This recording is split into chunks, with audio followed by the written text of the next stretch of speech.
Hello there, friends. Today we're gonna do a little bit with colored pencil.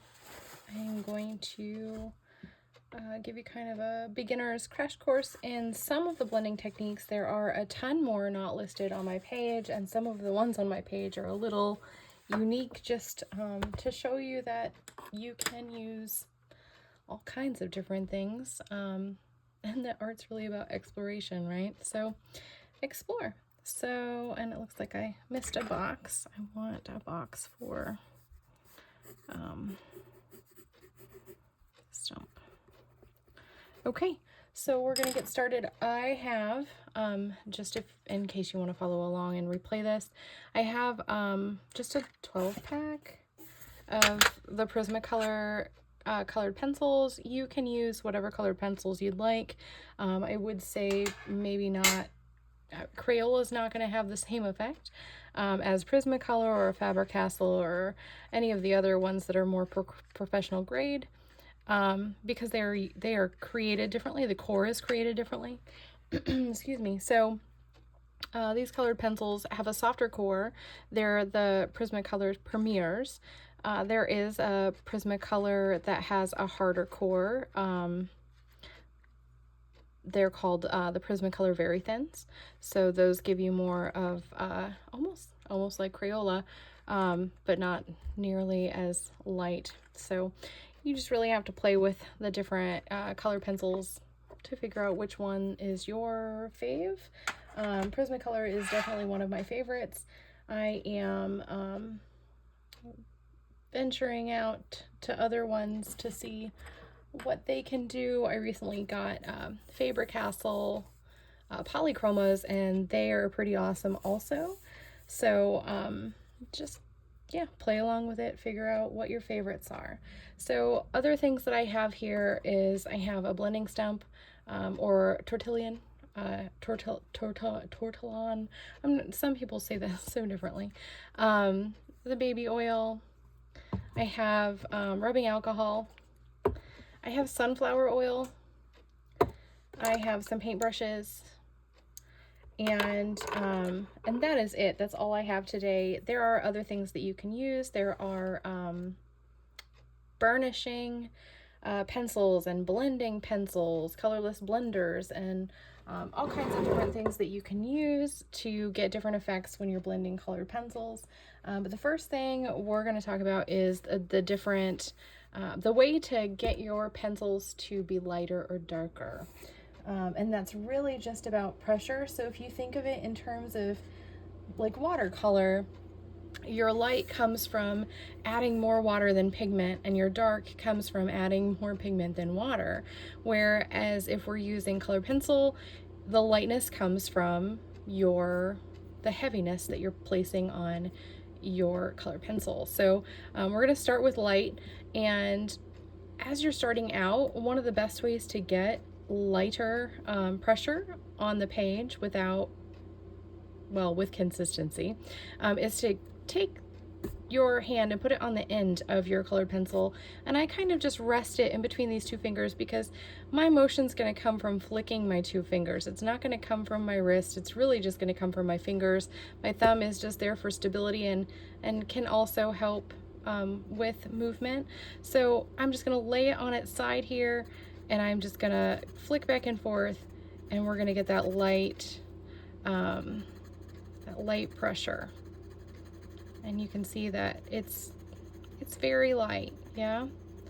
But you can still see the green coming in, and as you're doing this, as you're practicing it, getting it in a square might be a little bit of a challenge, so you may want to draw a circle. As I'm doing this, I am actually making very large circles, very large, long circles to cover my box. You can make small circles, you can do lines.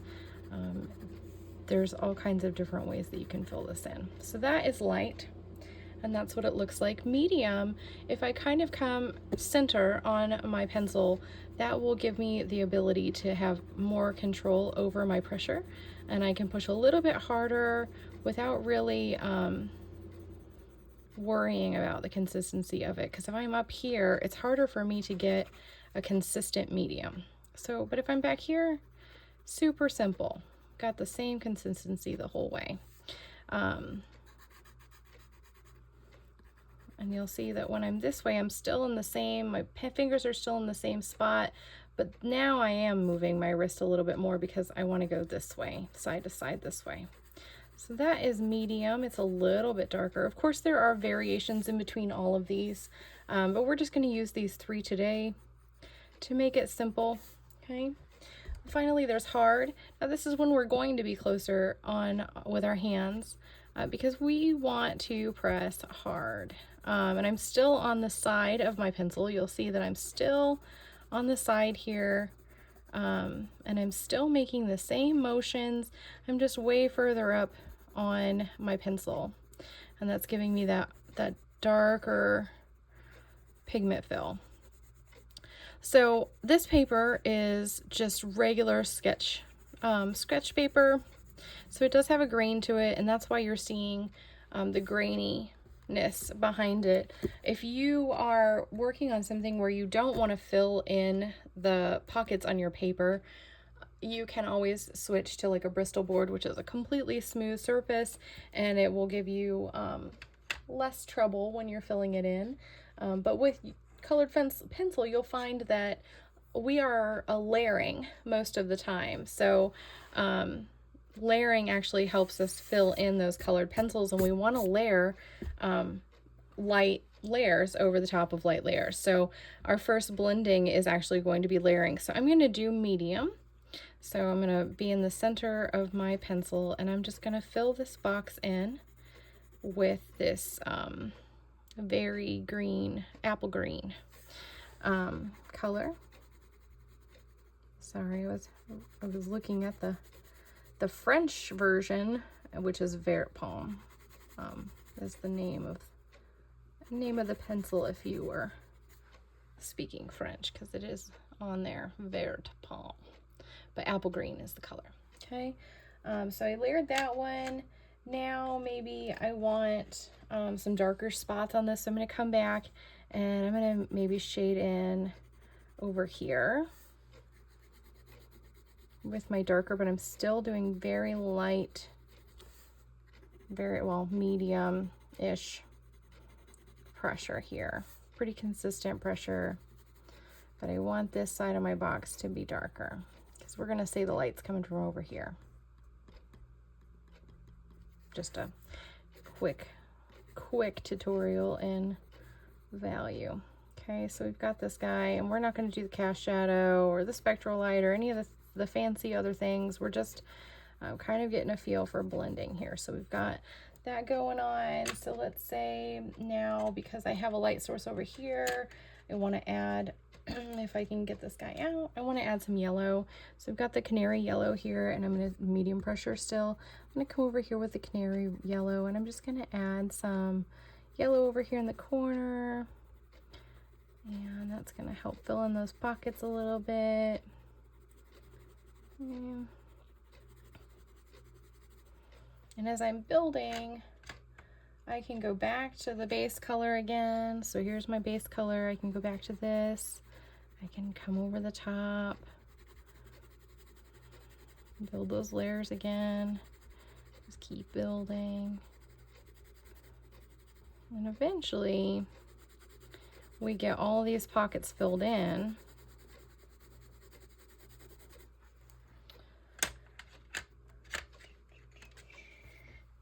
And it's smooth.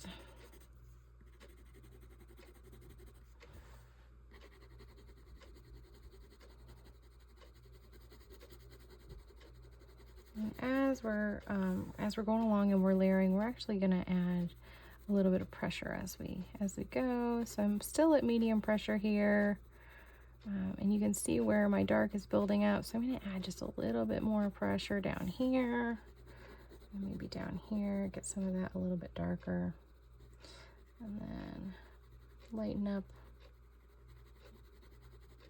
And then maybe we go back with the yellow again. Maybe we just don't have quite enough yellow, so we'll go back over here, and we're just going to keep layering and layering and layering and layering. A lot of times with colored pencils, people don't get the effect that they want because they don't have enough layers of color and pigment from your pencil on your project before you go through and try to burnish or try to blend. And that causes a problem because if you don't have enough here, you're not going to have a full blend. It's going to just come up short. So that's where that comes from. So if we just keep building and building and building, it will give us a great foundation to come back and layer it all together. So this is what layering looks like. This is what we want it to look like. Now, this is what we want underneath a lot of these other blending sources so that we can actually blend really easily. So I guess for the sake of argument, I probably should have been doing this to every single box that I have here so that you can see the difference. So let's just do that. Get this base layer here. We're not going to make them nearly as pretty, so won't make you sit through the layering process over and over and over and over again for a long time. Okay, just kind of get them all in there so that we can build it up quickly and be able to give you the differences. Okay, so we did this to that one, right?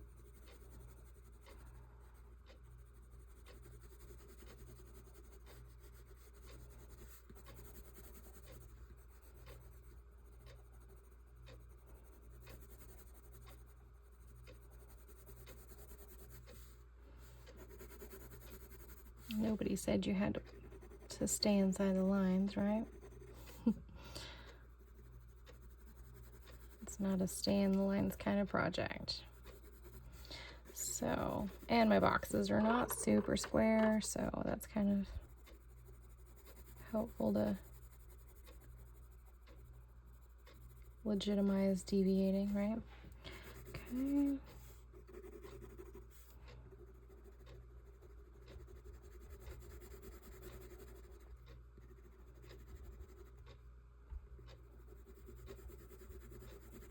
There's that layer. I know we'll do a little bit of the yellow.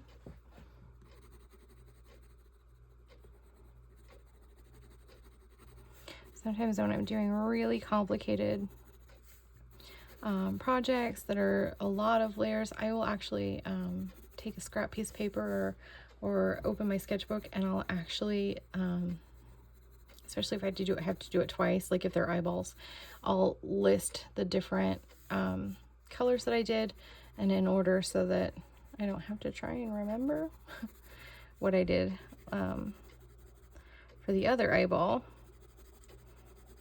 if I'm doing that, or even when I want to maybe replicate something later, it's helpful to know what layers I used, what colors I used, and what order. All right, so we got those other two. We're going to go back with this guy, get him covered again. Just building up those layers. You can see my shadows from my dark spot, my dark color. It just stays there for me, and so does my highlight. My yellow just stays there, which is super nice. Okay. I have to locate a pencil sharpener here in just a minute.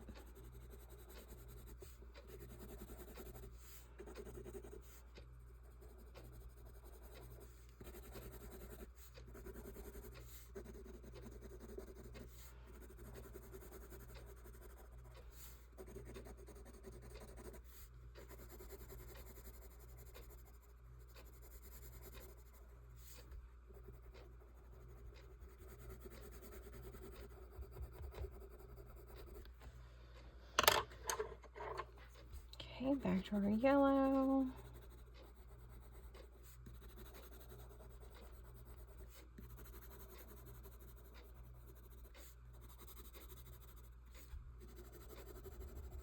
All right, now back to that dark green. Or no, I'm sorry, back to the apple green. Gotta get our layer over the top. And I didn't go as dark on the corners as I did here. Remember, I added the extra pressure that first time around. I didn't do that to these, but that's okay. We're gonna still see the difference between what the different methods look like once we get these guys all filled in here. One more. All right. So let's see how these different techniques fare against one another. Go ahead and put these back in my set here. All right, so our first one is layering, obviously, and we did that. That's what layering looks like. Now from this, we can start to use some of our other tools to blend together, or we could leave it like that if we wanted that nice grainy look to it. The next way to do it would be to come in with a white colored pencil and blend it all together. Now, doing this, we want to start from the light end, and I'm just gonna do like a medium to hard, and I'm doing circles, just little circles, long circles now, pulling that color back and forth. And you can see as I'm doing this that I did not have enough layers of colored pencil because there's still holes in there. And if that happens, if you've come to this point in your project and there's just not enough layers, you can go over the top of your white as long as you don't press super hard. Like if I'm digging into it, obviously that's going to create problems with my paper, and it's going to make it so that all of the pockets are filled, and not only are they filled in the paper, but they're actually damaged because now you've put ruts through them. So if you get to the point where you're blending with your white and, like me here, you don't have enough of the pencil laid down before, you can go back over the top of your white with those pencils with your colors and add more. It's not gonna exactly lay the same after you put your white down. It's gonna kind of get a little bit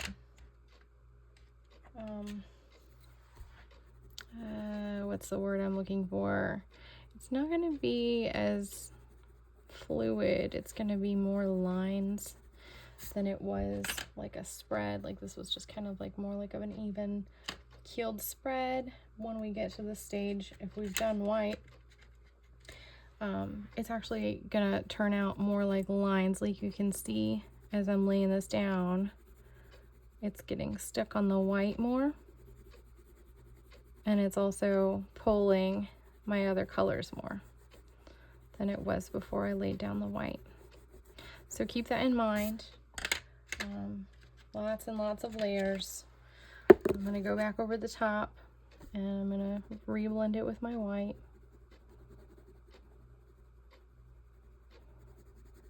You can see it doesn't quite blend as well the second time. I'm getting more lines. It does give us a different look, which is cool. But definitely a lesson in making sure you have enough pencil laid down before we move on.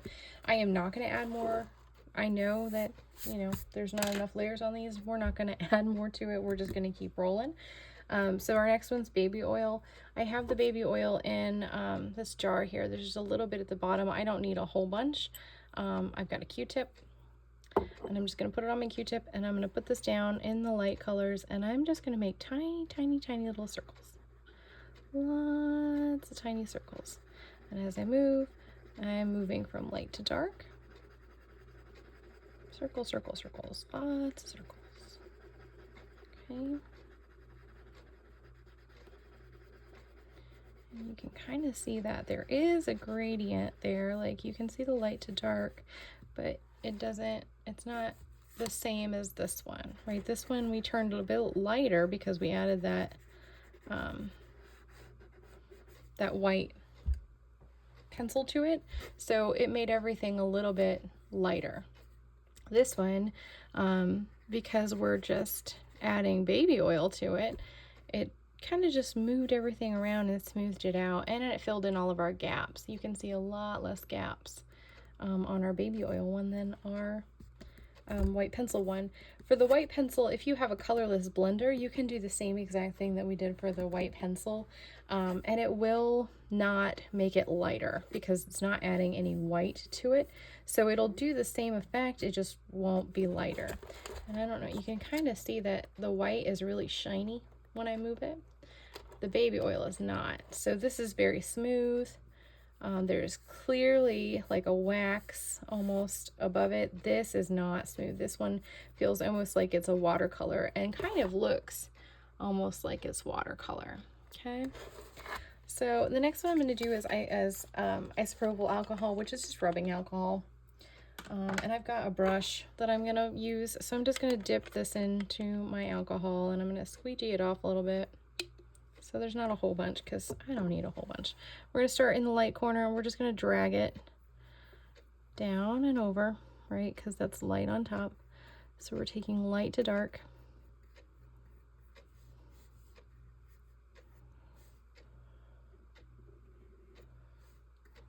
And this is our dark area. So I'm just going to kind of tap around in there. Get that dark shining. Okay. And then I can kind of blend it up together. I am just lightly pressing with this brush, just barely, barely, barely. And actually there's very little alcohol on here anymore. So we've got that layer down, and you can see that there's a definite line, right? It doesn't quite blend as well. Now if I kind of scratch around and scumble around, that kind of will take a little bit of it away. But it's definitely not as smooth as the baby oil was. Now, I don't know if that is because we use the brush. It could be. But it definitely is a little bit of a different finish. Okay. It does still have the appearance of almost a watercolor in some spots, but really only in the lighter spots. Sunflower oil is very unconventional. I've never seen anybody do it, but I decided that it would be a grand idea to try a different oil. I do have oils for oil paint. Like here's a varnish that's a lavender oil. You could probably try that. You could try linseed. Another one that I've seen used for this is terpenoid, which is a medium that you use for oil paint also. So the sunflower oil, I've got it on a Q-tip. I'm just gonna, even though last time I think I did this, I did it with a brush like the isopropyl alcohol. But so this is just sunflower oil, doing the same thing, tiny little circles. I'm just moving it from light to dark, getting it to kind of move around and blend in. Okay, so definitely brighter right now, looks like, than the baby oil, but also it still has this very distinct line, whereas the baby oil blended in a little bit better. And if we look at the back, just remember when you're using these that the oils are going to show through the back of the paper. They may even leak into the paper below, just depends on how much oil you use. So just remember that. It looks like this side was our sunflower oil, so it moved around the pigment quite a bit, and then here is our baby oil side, so not a whole lot of difference in what it picked up and moved around. Okay. All right, so then finally, and this one's going to be a little bit trickier to do with the layering. A lot of times when I'm doing a blending stump, I want to use like super hard pressure and get them all filled in and waxed out. But we will do it anyway, so we're going to take this blending stump and we're just going to start in the light color, and we're going to kind of do those small circles like I've been doing with the Q-tip. We're going to move it all the way down and over into the dark side.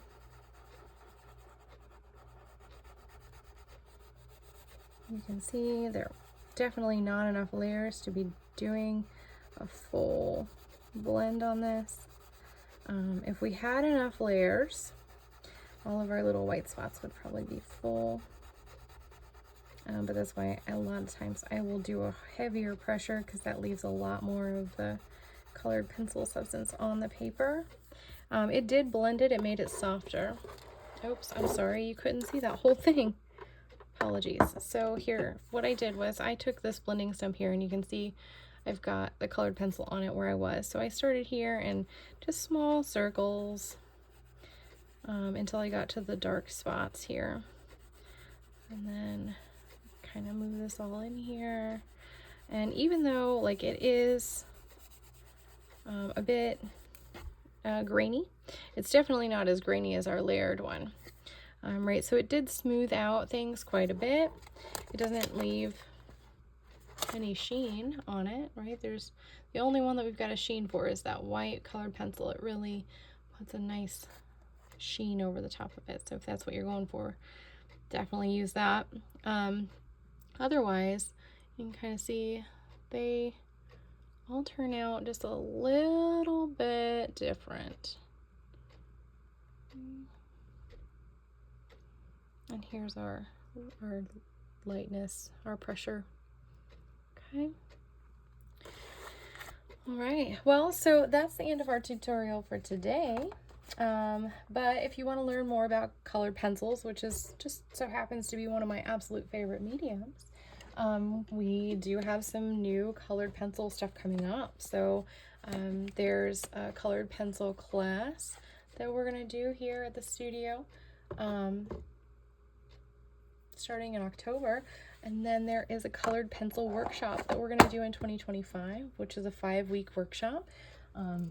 It is a very intimate, small setting workshop, so there's only 6 people in each workshop or class, so the spaces are going to go up pretty quickly. So if you would like to come hang out with me and learn how to do some really cool colored pencil techniques, please don't hesitate to sign up for those classes, or, you know, like always, reach out to me and let me know what you would like to learn. And for this,